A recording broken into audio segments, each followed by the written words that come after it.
It's a little bit worrying, but win so far. He is winning. He is on a big win at the moment, holding off 2 separate squads. Finally, Sook will finish off at least one of those teams.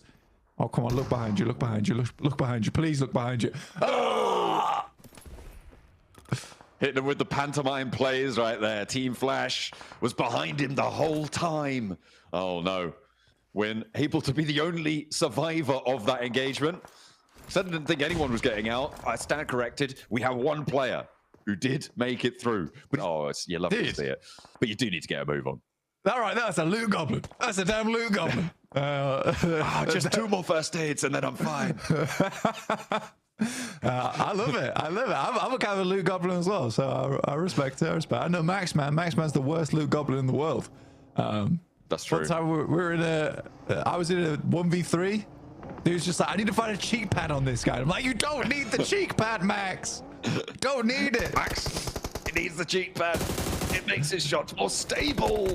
Ooh, 1 player left for the RXs. Regnum have been successful in their campaign to push up north from their south edge, up to 6 elims now, and they get rid of the last player for DRX.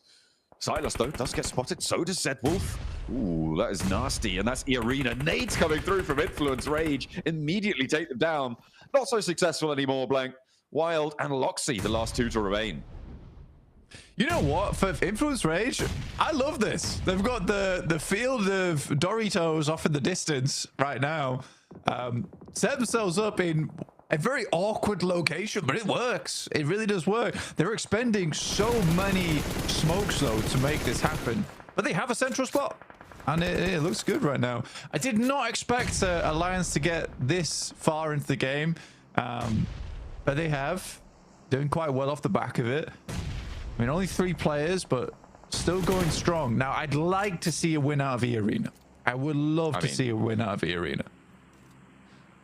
Yeah, it would be good. And the high ground that they've been afforded by this, I mean, it's basically unassailable at this stage for Sakura. He's just been able to stay up there basically the entire game. They are farming elims from here.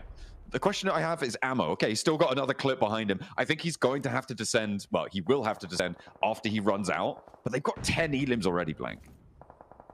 Yeah, it's great. The Sakura with the 8 of them, like you say, it's nuts. I think they can push further on this one. Again, it was strange because, like I said, there's a huge amount of talk around E-Arena saying this team was going to bang coming out from SEA, and they just didn't, right? They just didn't. And we were kind of I was kind of confused by it all. So that is a nuts nade. Oh. That is a nuts nade. What was that? That was from up top as well. What? I'm going to stop talking. I'm just going to let them put on a show right now because it looks sublime. And I mean, this is one hell of a way to kick off your group stages, right? A big rondo. That is absolutely what you're looking for to start off the day, to start off your group. And on the south side, I mean, who's going to stand up to them here? The circle helps them out even more. I mean, they have been helped a lot by the circle and that high ground the Sakura's been on. Sure, now you have to drop it back down, but I think has Joker gone up there instead? Oh, to be fair to E-Arena, right? To be fair to them, they have fought for this spot. It wasn't gifted. It wasn't like just sat here and they were just like, oh, the circle's going to us each time. They fought against VP. They've cleared teams out in front of them. I think they've not played this badly. And I like this push out from Tony K as well. You know, this is very proactive.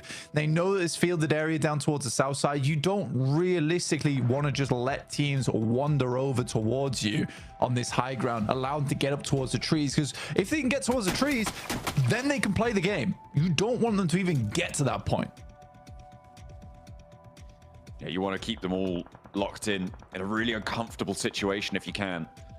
And Tony K's flex out. I mean, Godspeed spotted it. But will he be quick enough on the trigger? That's the question. To win that challenge, even if he is. That doesn't mean that the rest of the arena can't keep that suppression going. 9 elims for Sakura, by the way. That's crazy. And climbing, as he's able to get another one. Flushed out by Tony K, but that elim is attributed to Sakura for getting that initial knock. Regnum Kaya up into 4th place, but maybe not going any further. Those nades from Influence Rage have been brutal to Regnum Kaya. Yeah, it's been tough. I mean, Wild is doing wild things alongside with his teammate, but Loxy did go down there, and now Influence Rage can continue to throw the Molotovs in. It's getting real hot there for Wild. Will just try and drop a first aid kit, trying to live longer than teams around him, but it's looking like a 4th place to me, personally, unless things get really difficult over towards BG, but I don't think they'll go down first. Surely not. No. So Wild does get a 3rd place. Well played. Oh, nice. Healing it out. Getting that 3rd place. Brilliant stuff. Influence Rage with Lil Boy down. Now the only team that stands in E-Arena's way. They have got that field of D4s, the Tetrahedra, littering around them. Sakura, I mean, he's got 11 eliminations this match, Blank. A lot of them were up on the high ground, but he's got, I think, at least 3 since he's come back down. Grabbed a lot more ammo. And Influence Rage, I mean, there's nowhere really that they can move where E-Arena won't fully know exactly what's going on. The difficulty and the vulnerability is, I mean, exactly that, right? They are very split, so could potentially be vulnerable to that. I mean, for Influence Rage, they've created a fantastic stronghold for themselves, but they need to leave this stronghold soon. This is so cool for Influence Rage. If they can win this game, it will be a comeback to start things off. But it's very unlikely. I think what they've set up here really does show off like the cool aspects of Rondo, in my opinion. Let's see how things do pan out as we are getting in towards our final zone very shortly. You see those jammer packs on a couple of players as well. That's not going to last you too long at this stage. You imagine they've been bled through. Tony K. A cheeky little peek out the side there. Diego can't connect, and neither can Tourniquet. The regroup comes through from E-Arena, and Influence Rage are going to have to leave their stronghold. As Lil Boy steps out, the smokes are starting to fade as well. Up into the trees, up into the vehicles. It's going central next, Blank. The open hillside, I mean, E-Arena probably have to move a little bit later. I don't know if they've got any more flares, though, to play around with. They could send them tumbling down towards the low side, and that's a big pickup. Tony K, the off angle, isolated and taken down.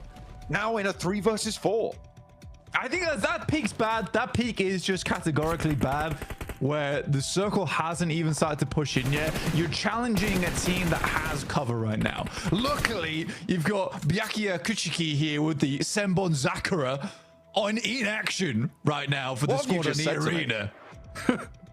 Have you put a curse on me? What's going on? My goodness me.